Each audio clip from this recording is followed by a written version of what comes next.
After my husband went bankrupt, I followed him into a basement apartment. We were broke, living a miserable existence, and yet he still had to support me, his cruel, demanding, high-maintenance wife. The system ordered me to maintain this persona, but my moral compass was too strong. I was racked with guilt after every cruel act. So, every time I finished tormenting him, I would secretly cry my eyes out. In the middle of the night, I crept into his room and lifted the sleeve of his shirt. A gash, nearly 4 inches long, jagged and raw, stared back at me. He'd gotten it working himself to the bone to buy the designer coat I had demanded. As I cleaned and dressed the wound, tears streamed down my face. System, I whispered, when is he going to ask for a divorce? I couldn't stand being cruel anymore. I couldn't stand seeing him get hurt. The system glanced at my husband's arm, now damp with my tears, then at his eyelashes, which were trembling ever so slightly. It sighed. Divorce? Honey, it said. He's planning on loving you for the rest of his life.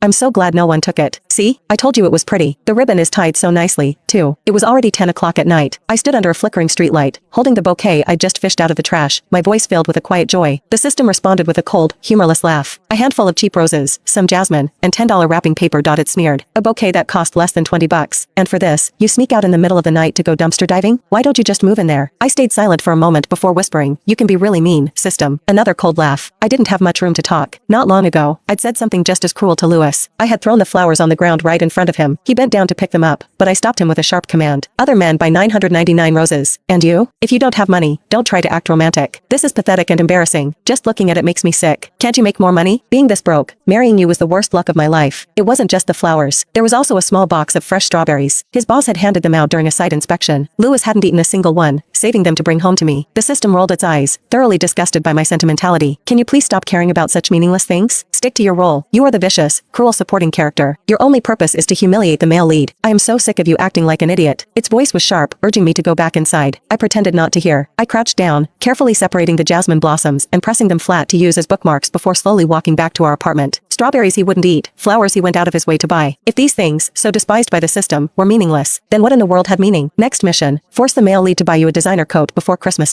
And that was the system's answer. Lewis was home early for once, standing on a stool, fixing a faulty light bulb. The building was old, the wiring shot. It was a constant cycle of fix and fail. I bought a small desk lamp, he said, not looking at me. I'll charge it every day before I leave. If the light goes out again, don't touch it. Just use the lamp and wait for me to get home. I stood behind him, holding a mug of hot orange juice, my face pale and soft in the dim light. Lewis's hands, once impeccably manicured, were now covered in grime, the palms crisscrossed with tiny cuts. After a long hesitation, I finally forced out the scripted lines. Christmas is coming. You have to buy me an expensive coat so I can dress up properly. How am I supposed to celebrate Christmas otherwise? I showed him a screenshot on my phone, trying to sound fierce. This one. You have to get me this one. If you can.